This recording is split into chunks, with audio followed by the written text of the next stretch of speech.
Sisimulan ng paggamitin ng transparent bags ang mga estudyante sa ilang paaralan sa bansa. Suportado naman ito ng ilang magulang para kita agad kung anong bitbit na gamit ng mga mag-aaral. Sa frontline ng balitang yan, si Mobile Journal, Ria Carlos. Pinaiigting ang seguridad sa mga eskwelahan, kabilang na nga sa hakbang yan ay ang mandatory bag inspection.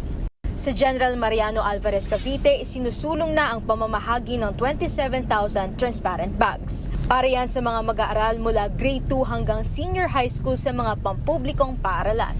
Habang sa Tacloban naman, higit 1,600 na mga estudyante ang nakatanggap ng transparent bags sa San Jose National High School. Sa lahat ng senior high school sa St. John Paul II College of Davao, ipatutupad na ang paggamit ng transparent bag sa September 16. Dahil dyan, may mga magulang na bumili ng mga transparent bag. Pabor din sila dyan. Oh, pabor man.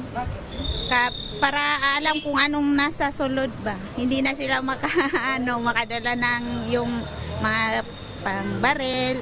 Siguro for safety purposes para makita yung loob, yung laman. Dito sa Baclaran, marami na raw ang umu-order sa kanila ng transparent bags. Yung mga kumukuha ng mga school, parang youth ed, tapos pamimigay din na sa mga bag. Kasi mag-order sila 200, 200, meron 150, 150, ganun. Madami. Kasi marami itong design. Sa briefing naman kanina sa Philippine National Police, suportado nila ang hakbang sa pagpapaigting ng seguridad sa mga paaralan. Kudos sa ating pong guro na nag-check ng ng mga kagamitan, kaya po nakita ito. Ito po lahat lalabas dito. Privacy sa belongings mo. Are we now allowed to check all the belongings? The Philippine National Police is always ready to participate in any consultation or any para po makapag-introduce tayo ng mga interventions which will help in curbing ito pong nangyayaring violence po sa atin ngayon. Nagbabalita mula sa Frontline, Ria Carlos, News 5.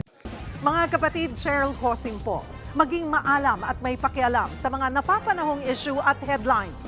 Mag-follow at mag-subscribe na sa social media pages ng News 5.